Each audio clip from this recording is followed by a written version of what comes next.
You're listening to Speaking Sidemount, the podcast where we talk all things sidemount diving, from equipment, skills, techniques, and sidemount diving expeditions to interviews with some of the world's top sidemount divers. Whether you're new to sidemount, been sidemount diving for years, or just want to know more, this is the place for all things sidemount. I'm your host, Steve Davis. Let's get wet.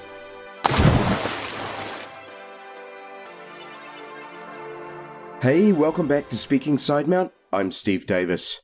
Before I open this week's episode, I want to congratulate Ed Sorensen and his support team, including Mike Young and the crew at Cave Adventurers in Florida, for the successful rescue of Josh Brashley from a cave in Tennessee. It's just stunning that only a few weeks ago Ed was sharing with me how rare rescues are and that time is critical in the outcome, only to have Ed rescue Josh 27 hours after he became lost.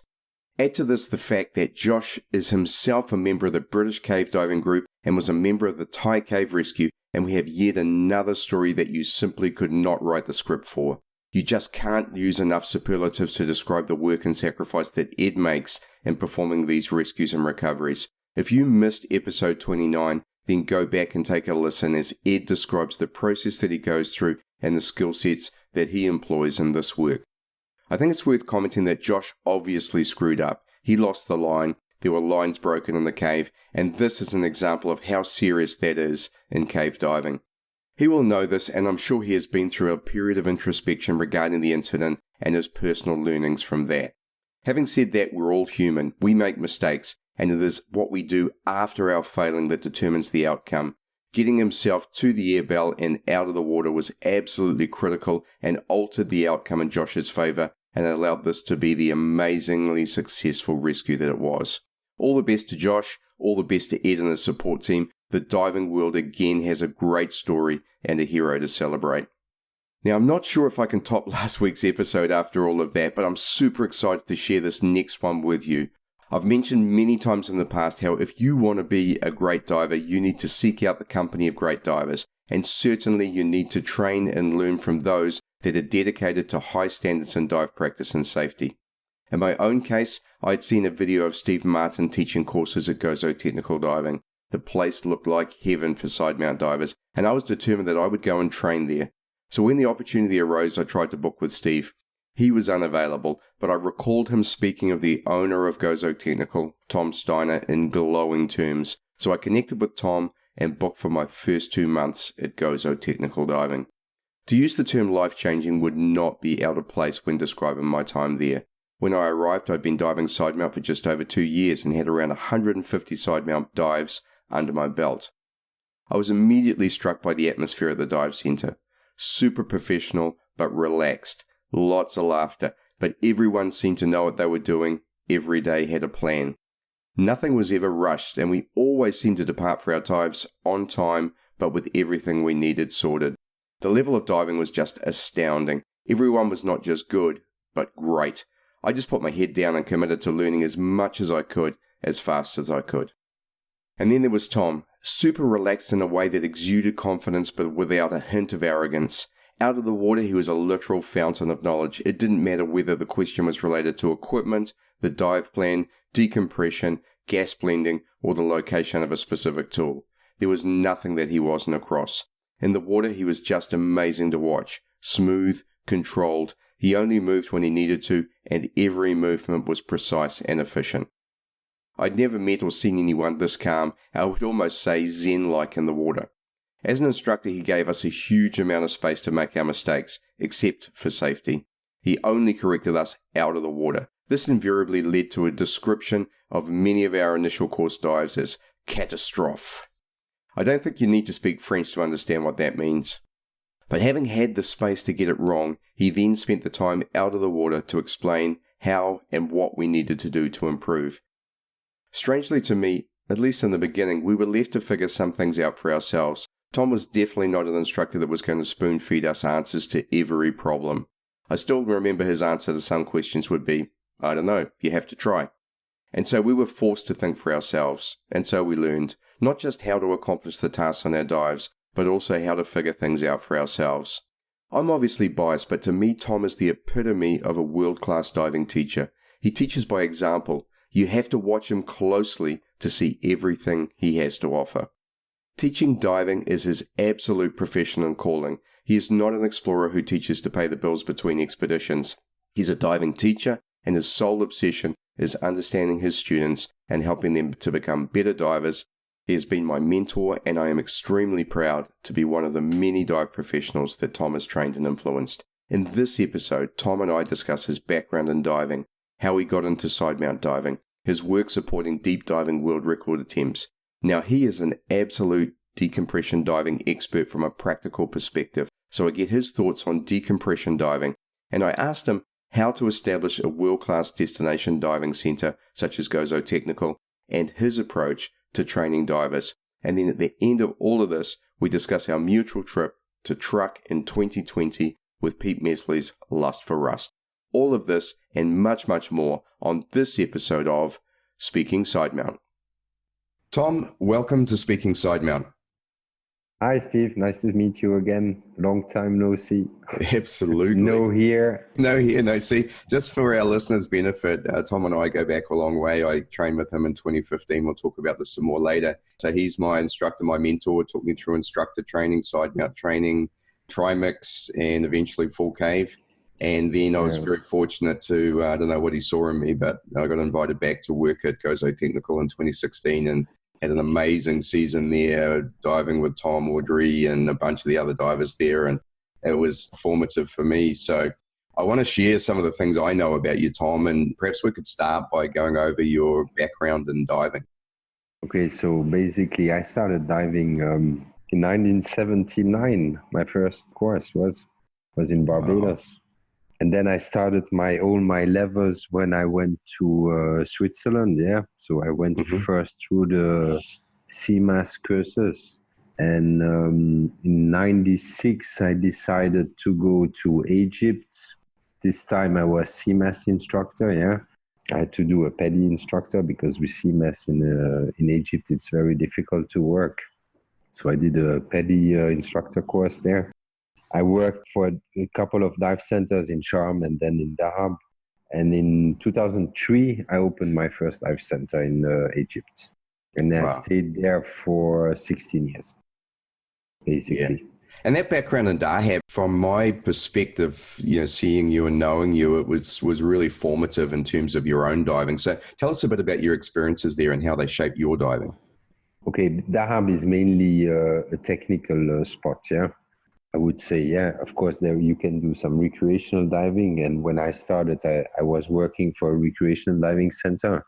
But at this time, there was only one technical dive center at Dahab. And I thought, yeah, maybe it would be interesting to start a technical dive center. And I was interested in doing deep stuff, more cave and more exploration stuff. So, I started with the tech one, and the tech part of Dahab was for me the opening of what I'm doing today, definitely, yeah. Sure. It was a good mixture of deep dives, of cave dives. They were deep, yeah, there, because they were all in the range of 40 plus meters. So it was not shallow cave dives. But the spots were good for really deep trimix stuff up to 250 meters and stuff like this. So for me, I liked it a lot. Yeah, and why did you get into Sidemount diving? Why? That's a good question. Actually, simply because in 2009, I saw Steve Bogarts, yeah, he was selling the razor, the first one with the MSR bag, yeah, and I found it quite interesting to see something different, yeah. And of course, for me, it was as well a type of diving I never knew before. I did some dives with a couple of friends with Mercy, which was the monkey diving at this time. And actually, I saw Mercy in Mexico this year, which was quite funny after all these years. Yeah. And I found it you feel more freedom maybe in general. But I still believe that Sidemount has its restrictions for a couple of things, yeah? Yeah. But the start of it was mainly because it was different and something new. And of course, if you come with something new or a new product on the market, I mean, you can offer as well for customers who are more interested in cave diving. I would say side mount, tech side mount up to 60 meters is okay. Yeah. After 60 meters, it becomes a bit complicated, everything. Yeah. I've talked about that myself, and my experience diving with you was exactly that. Up to 4 cylinders, you're doing fine, but when you want to go and include travel gases and you're going to 5 and 6, it starts to become not so much in the water. I think in the water it's relatively comfortable. It's getting in and out of the water, isn't it? If you go from the shore, it can be okay, yeah. Mm-hmm. Now, if you have to jump from a boat and you have current and you have to go down a shot line and put the cylinders on, that's very difficult. It depends on the conditions in general. Yeah, exactly. And as well, you're restricted with coming to your dry suit, handling gases. I think definitely in this case, the twin set is easier and more appropriate for this type of diving. Yeah, no, I hear you. Now, one thing that always interested me with you've got a massive amount of experience, 2,500 hours, I think, on rebreathers, but you chose to give rebreathers away. So talk through your thinking around that. And also, I'm interested whether that's changing because obviously rebreathers are improving from the early days. Okay, when I worked for Draeger at the beginning, in 94, 95, we were mainly promoting the Dolphin. Mm-hmm. And I was working as well for the military training and then for the European Space Agency. Mm-hmm. And afterwards, of course, rebreathers evolved from the semi-closed rebreather to the electronic rebreather, yeah. And there were more and more people going into the ECCR. Personally, I dived the ECCR on a couple of machines, different machines. I had quite some friends who died on rebreathers. Yeah. I believe as well that you have to believe in something you want to teach. Right. Yeah, if you're not convinced yourself 100% that this is what you want to do or you want to teach, well, I think there are people who are far more better in this than yourself. Yeah. Yeah. So me, I just decided not to do it because, well, I lost friends and of course, rebreathers tend to become more and more user-friendly, but at the end, are they really user-friendly? Not always, yeah. I know I'm not going to make a lot of friends saying this. I still believe that rebreathers are a very good tool for certain type of dives, yeah. And there are rebreathers as well that, in my opinion, I wouldn't buy a rebreather myself to do a recreational dive. No. But you're limited anyway on the time, the depth. If you look all the checks you have to do and all the maintenance, etc., is it really worth? I don't believe it. Yeah, there's certainly a discipline. You, number one, have to respect what you're doing in terms of putting your life in the hands of the machine. And because of that, you need to have a real discipline around your diving and around your approach to it and your absolute commitment to checklists and your absolute commitment to driving the rebreather such that it remains your life support system. And actually, that's the first time I've heard you say that you really only want to focus on the things that you teach, because I think that's a reasonable explanation as well. Yeah, of course. That's one of the explanation. And I mean, I have a lot of people who still write me, can you give me a rebreather course? Mm-hmm. And I said, well, I don't take them anymore because I completely stopped with it. Because a lot of people come, it's the gas cost is cut down, etc. But at the end, if you look how much the rebreather costs plus the training, plus all the experience you need to put on top of it to become a full Trimix CCR diver, yeah. I mean, how many dives you can do on Trimix on open circuit? Yes, before you get there. Yeah. A lot. For sure. All right, let's move on. You talked about earlier your experiences in Dahab, and I know you've been involved in a huge number of really deep dives, including supporting world record attempts in both scuba and free diving. Can you share a little bit about your experiences in diving, let's say beyond Trimix into the advanced Trimix zones, if you like?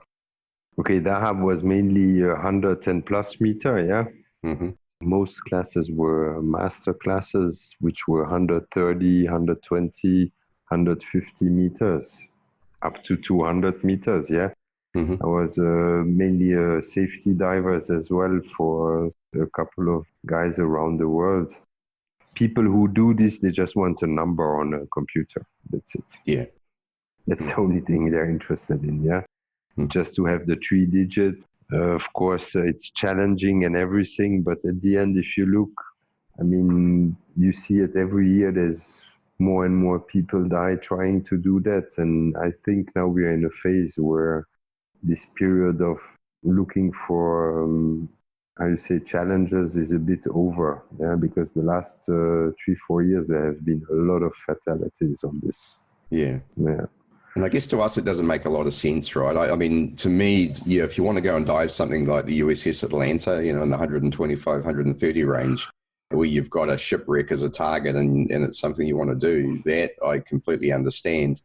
But diving to 250 meters plus 300 meters on open circuit, especially just to do it, just for a number. Where you just drop, you take the tag and you go up. You don't even stay a minute down there. So I mean, the open circuit will never allow you to stay long enough down there, and the amount of risk you take, is very high. Yeah, cool. But it was interesting. Why not? Yeah. Well, I guess through some of that's where you started to build some of your experience on decompression diving, right? And I mean, my time at Gozo, you're renowned as being a virtual encyclopedia on the subject of decompression. So share a little on your approach to decompression diving. Just for your information, that mainly all plans for the deep dives had to be approved by the DEN, and they were all reviewed by the COMEX before executing the dive, So my own experience comes from this, and of course from practical, because there's always the theory part and there is the practical part, And I still believe that people are maybe more subject to DCS than other people's. Afterwards, it's not because we offer a model or an algorithm of decompression that this fits for every person. It's just theory, as I always say, And at the end, your computer will never get bent, It's only you who get bent and end up in the chamber, So you have different types of aggressive diving or more conservative. I rather go on the more conservative because I still believe that even if people use certain types of gradient factors, you can still get bent. So why not stay 10 minutes more or 5 minutes more on your decompression schedule and pushing it, That's how I see it, though. Yeah, and I think one thing I remember from Gozo in terms of our practice, because there were times there when we would be doing, not repetitive, but we'd be doing many days of trimix dives. One thing we always included was that Gozo set up well for it with the 6-meter plateaus that exist around there. And we'd almost always do 10 to 15 minutes of skills at the end of a dive at 6 meters. I would say that's a normal practice. Why not include a couple of extra minutes at the final stop, or even make your stop at 3 meters shallower, just in case? You can just add extra security. Why not? I mean, today people, they buy cars with airbags. So why not do divers use this airbag as well? At the dive center, you were an absolute stickler for safety in terms of diving. So can you share some of your approach around diving safety? Okay, my first diving safety, I like to say, is one decompression dive a day keeps the doctor away, That's one of the first ones, There's no need to make 2 decompression dives a day. Why? First of all, you have all the logistics, the planning, the pre-dive check, and all this stuff you have to do before a dive.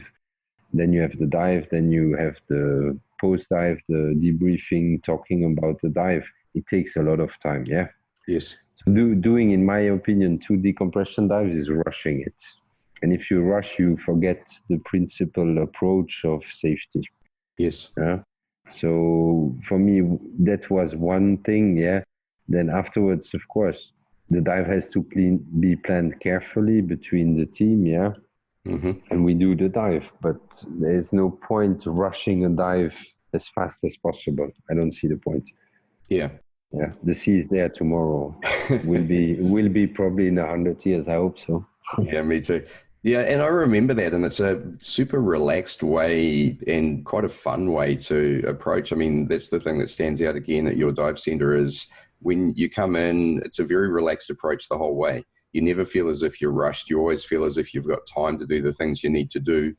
And it all really sits around that one dive a day, doesn't it? If you're trying to fit a second dive in the afternoon, that's when you tend to have to rush things. Yeah, when you fit a second dive is rushing. Yeah, that's true. Yeah. But I mean, I rather do a 1.5 hour, 2 hour dive than doing 2 times 40 minutes. Yeah. Right. So at the end, it's the same, huh? More or less. Yeah. Let's say. Especially if you can carry the gas as we can in side mount and multi-cylinders. Okay. So you've set up and owned a bunch of diving centers in fantastic locations. We talked about Dahab and you're in Gozo, and you've got a lot of experience in operating what we might call a destination dive center. And I know you spoke about setting up a tech dive hotspot at Tech Dive USA last year. Can you share your thoughts a little bit, perhaps some of that presentation in terms of what it takes to set up a tech dive hotspot? Okay, so basically a hotspot for me, is not only about the quality of teaching and of getting people to you, it has to be as well a geographical thing as well, because I mean, if you have a dive center where there's no access by airplane or difficult access, of course, it's much more difficult to get a hotspot out of it, Then, of course, there is a selection of instructors, languages, experience. There is as well not everybody likes us, definitely. I do agree with that, And we are not, we are open for everybody, but not everybody likes the way we do it, Some people are just collecting dives. We rather do quality than quantity, We might earn a bit less, but at the end, we're happy with what we do. Sure. And I still, since the years I'm teaching, for me, definitely, I want this to be still my passion. And if it becomes a real business, just money making, then I rather switch to another job. That's how I see it. Yeah, makes sense. And I like that. I think you're exactly right in terms of that. Yeah, I know. Tom's holding up his wine glass. One of us is drinking water at 7 a.m. and the other one is drinking wine at 7 p.m. Yeah. Nice. Cheers. Thanks for rubbing it in. I got a full day ahead of me. That's nice. I'm off today, so I just installed the new compressor today. Fantastic. Anyone who knows Tom knows he's all about new compressors. So Tom's always got a new compressor somewhere. Yeah. Let's come back to side mount diving. One thing I noticed when I arrived at Gozo, you're an absolute world-class side mount diver and instructor. Can you share a little bit about what you think the keys are to being a good side mount diver? Okay, definitely. First of all, the first key, you need to know why you're going to do a course to become a side mount diver, If you do this, is it for a trend or is it for real utility at the end, Are you going into cave diving? Are you going into technical diving? I would say more the purpose is up to, as I said, normoxic, trimix, or into cave diving. Then some people choose to do side mount diving because they have back problems and they don't want to carry heavy weights. And Gozo, sometimes it's not the easiest spot to go in the water. I'm thinking the wreck site straight away, right? Going up and down the hill. For example, The other day I went there with a student and he was like, Jesus. So you need to be physically quite fit, I have to say. If you do this daily, you see the difference. And side mount is a discipline, or it's a type of diving that is a bit different than any other. I don't know, maybe in 20 years or 10 years we will have low mount diving. Who knows, what comes out, something is going to come out for sure. But for definitely it's much more streamlined, for sure, Of course it needs a bit more of technique. You have to build up techniques which are completely different, And when you have been diving for a long time, if you are backmount or twin set or whatever, there are some memory muscles, that you have to change, which are not very easy at the beginning. I see it especially with students, But side mount is basically, well, it's a very nice way to dive. But as I say, I love side mount, yeah, but I believe side mount is not the only way to dive, yeah. Depends for everyone, every level, every person has his own interest, yeah. Some people are interested to dive for photography, some for wrecks, some for caves, some for deep. So you have to respect the student, what he wants. So. Yeah, sure. So we try to guide the student to first by knowing what is his interest and what he's looking forward to do later before he starts investing money into a system that maybe at the end he's not going to use anymore. Yeah, that makes sense. So when people write me in general, I ask them, why do you want to do side mount? And he tells me, because I want to do 100 meters dives on side mount. I'm like, maybe it's not the wise thing to do. Yeah. Mm-hmm. And sometimes I get students that come with a full gear and they leave the dive center with all the gear in the luggage and they have some other gear. Yeah. Mm-hmm. I think people should get advice from pros who really know the subject before investing a lot of money in equipment. And at the end, they will see that basically the equipment they bought is completely wrong. Yeah. Yeah. Well, we've seen that plenty of times, haven't we? So I went through it as well now, so I know how it works. yeah. You're not really a diver if you don't have a bunch of old harnesses sitting on the shelf that you don't use anymore. Exactly. Yeah, it's a bit funny, yeah. But yep, you mentioned streamlining, and one thing that still bothers me is a lot of backmount tech divers, the way that they mount their stage cylinders. And I know you don't do it this way. You know, having them floating up behind them, especially as they become a little buoyant, obviously is not streamlining. And so talk through a little bit, because again, not only are you a world-class side mount diver, but you're a fantastic backmount diver as well. Talk about the way that someone should really be looking to mount their decompression or stage cylinders and back mount. Okay, so that's another part. Yeah, for me, I don't understand the fact that some agencies are pushing the fact that you have to be perfectly trimmed, etc. And suddenly you see a stage that is nearly vertical on them, yeah.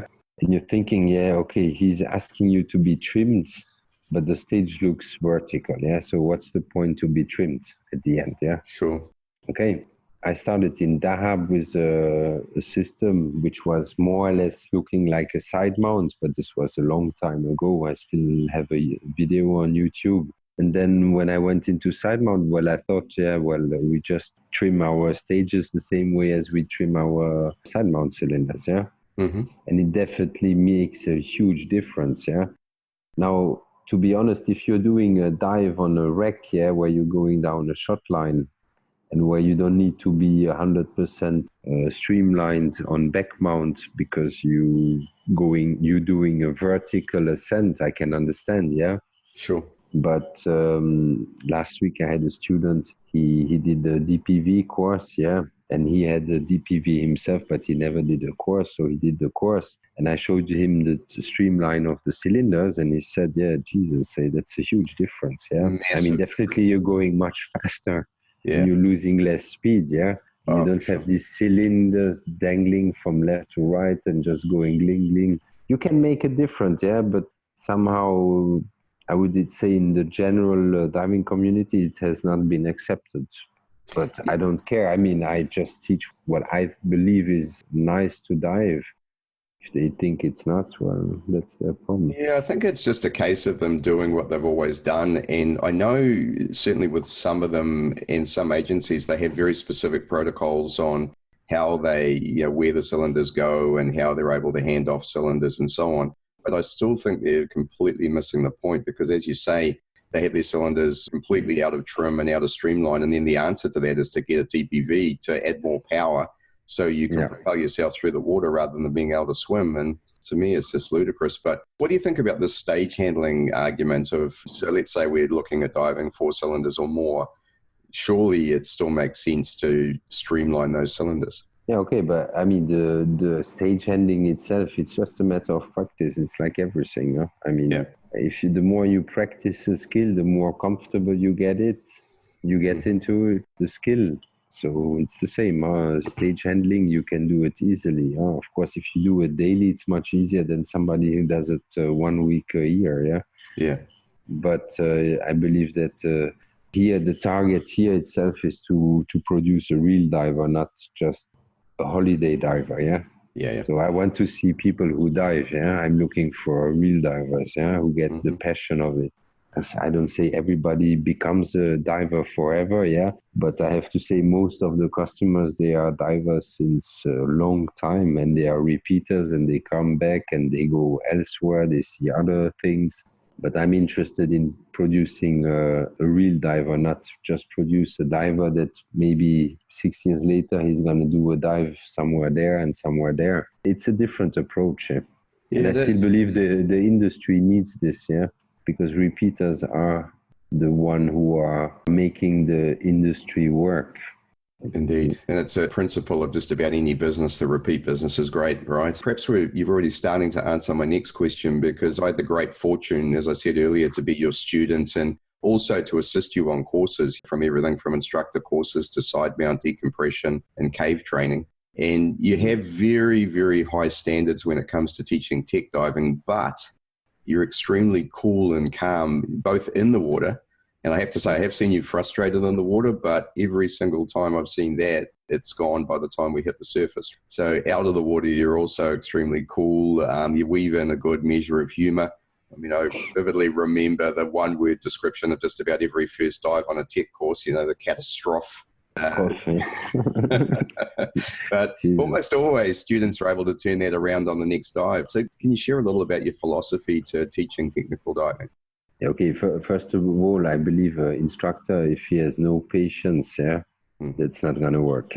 Yeah, I mean, you have to be super patient, and you have to understand the person in front of you. What are his weak points? What are his stronger points?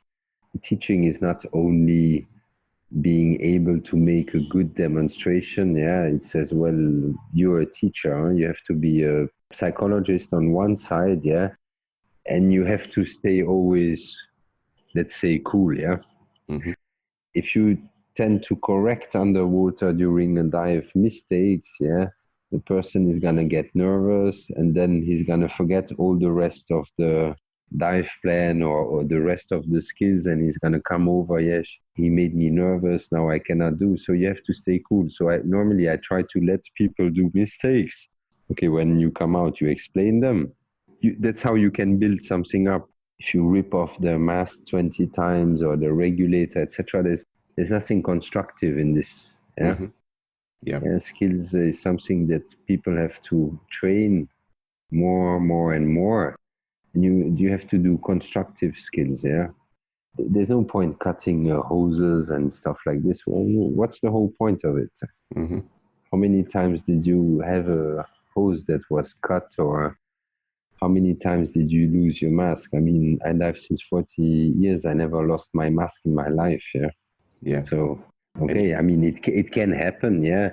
But you have to be, as a teacher, I still believe you have to stay very calm in front of a student, because it makes himself become calm as a person as well. Yeah. Yeah. If you're hectic, he will be hectic, and then everything goes wrong. Sure. And if you think about what's the most important thing in the water, it's to be calm, right? It is, yeah. You always have to be, cold-blooded. Just in case the shit comes. No? Yeah, because sooner or later it will. Yeah, and I remember that. And I think the other point of view there is that courses are your opportunity to make mistakes. And of course, that's why you have to do mistakes and you have to learn out of them. It's better to learn them during a course than into a real dive, no? Yeah. I remember one of my own ones on my full cave course with you. We were taking the line out of the cave and I dropped the spool when you gave me an out of gas signal, because I thought it was more important to give you the gas than it was to hold the line. So it's not a mistake that I'll ever make twice. No, exactly. That's how you learn, no? Exactly, yeah. So thanks for sharing on that. It was great. Now, you bounce between Gozo and Mexico each year. So tell us a bit about the courses that you're running in each place. Okay, Gozo, I mainly here is all from Sidemount, cavern, intro to cave, advanced nitrox, Deco Pro, trimix, full trimix, advanced rec courses, yeah, because we have a lot of recs as well here. Now we do as well DPV, then assistant courses for different agencies. In Mexico is mainly full cave. Yeah. Because Gozo doesn't really offer, I would say, the complexity of the caves, yeah? Yeah. Just came back now from Florida. I was there as well. Was an interesting experience. Different caves there than Mexico and Spain for sure. Hey? Yeah. In January, I will go to Cuba to see a bit what's there. So, yeah. You run a dive center in winter, you cannot say, okay, 4 months, okay, I don't need to earn my money. You still need to earn your money. You know, I want to grow a business, yeah, so I want to make the business better. We have to earn money during the winter as well, no? Yeah. That's one thing I know about you. You pretty much reinvest everything back into making your dive center better. Yeah, it's about 80% of the winning goes back into the dive center. Yeah, hence the new compressor each year, right? A new compressor, new cars, 2 new cars, and now DPVs, etc. So of course it's a lot of money. Yeah, what shall I do with the money? Spend it in where? In a casino? For what? Go diving somewhere. Right? Yeah, love it. So next year, both you and I are heading to Truk with Pete Mesley's Lust for Rust, and I went there last year, and it's just an amazing place to dive. I mean, I can tell you, I can't wait. Let's share a little together because there's a chance that you and I will go on the same trip, maybe not, but I hope we can. So let's talk a little bit about Truk and what are you hoping to see and do there? What I'm hoping to see, I'm just want to go diving, that's it. I want to see wrecks, I just want to see a different place. It's one of my bucket list dives, huh? Yeah. You know? And I always wanted to go to Truk, yeah? So now, for me, definitely it was the best moment to do it. And what is important is that we get a good team of divers with a good spirit that we know as well, who are trained correctly, yeah, which is important, yeah. Yeah. So you don't have issues with this and that and trim and not following a plan. But for me, it's just the trip of a life, yeah. Yeah. It's something completely different. You're going to love it. I'm sure I will. Yeah. And on top of that, I mean, there's two things that come to mind with Truk because it was exactly the same for me. It was one of my bucket list dives. I remember watching Jacques Cousteau back in the 70s there on TV and man, I really want to dive there. So that was one thing. And of course, I'm predominantly a wreck diver. I love diving caves as well, but it's just one of the meccas in the world for wreck diving. But on top of that, what's important to me when I go on a dive trip or even go anywhere is the camaraderie and what happens out of the water and who you're diving with and what you might call the après diving. And also it's important, the organization. It's no fun going somewhere where they're not set up for tech and you don't get looked after properly. And I promise you, Pete Mesley's trips are just off the charts good in terms of organization. That man knows exactly what he's doing in terms of running a trip, number one. And a bit like you, he's a super relaxed guy. He's got a great sense of humor, but at the same time, he enforces safety standards, particularly around decompression, because one of the challenges in Truk, there's a lot of deep diving and it can be 2 dives a day. So you really do have to manage your decompression very carefully. Correctly. Yeah, because it's over 12 days. So, but having said that, man, the wrecks range from, there's advanced trimix dives there for sure, but the majority of them are in the 25 to 65 meter range. So it's just off the charts good. So anyone who's listening, who's thinking of coming with me and or with Tom on this trip can rest assured it's going to be a phenomenal time and I can't wait. I believe, as Pete said, 66% of the wrecks are within the 40 meter, 45 meter range, You could dive 5 years there and not go over 40 meters. So there's just a bunch of them to do in that range. And there are some fun ones to do deeper. And so, my trip, I planned in to do the Destroyer, the OET, for instance, which is in 65, 70 meters. But that's a super fun dive because of the history of the ship and the way it was sunk and how it sits in the water now. So that's the cool dive to plan. And the San Francisco Maru sits in around the 50 to 55 meters.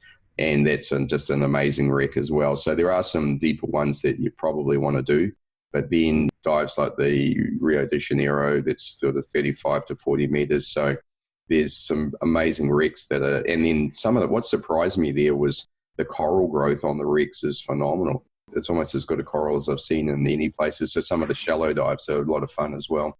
So it's unspoiled places, huh? It's a pretty amazing place in terms of wrecks and coral as well. Awesome. Looking forward. Yeah, so look out for more information both from Tom and me on that. So I see you're wearing a Razor t-shirt. I know you dived the Stealth Tech 2.0 for a long time and you became a Razor instructor. So tell us a little bit about your thinking behind that. Okay, look, the Stealth 2 system is a very good system, huh? Of course. I mean, you don't have to denigrate this, yeah? No. It's a system that works very well. But I personally, the Razor itself, is a much more streamlined system, much more lighter, much more compact, much more, to travel, it's smaller, and it has a better air distribution on your back because it's not all concentrated on the lower part of your body. But of course, afterwards, it's a matter of choice. I mean, definitely today, if you go into Sidemount, the two systems I would advise is either the Razor or the Tech, the XD. Yeah. All the other ones, they are copies. Yeah, agree completely. And it's interesting that both of those systems were developed by real cave divers doing real dives. Patrick Whitman with the Stealth and Steve and HP with the Razor. I find all the instructor programs really interesting. I spoke to Steve Bogarts directly about why the Razor instructor program. And one thing I know about you, I mean, you've done more than 10,000 dives, and I know you're banging out at least 300 dives a year, but every year you commit to doing extra training or additional training for yourself. And because you always learn. Yeah. So is that the philosophy? You're always learning more, always trying to find something else? You have to see what other instructors do, I mean, you're not a Superman as an instructor. So you can always learn something, Mm-hmm. And there is no ego. I believe there's no ego problem learning from somebody else, In the contrary, even if it's not much you're going to learn, you still learn something. There's always new techniques, new ways to see stuff. So it's always good to put yourself into the position of a student again, Yeah.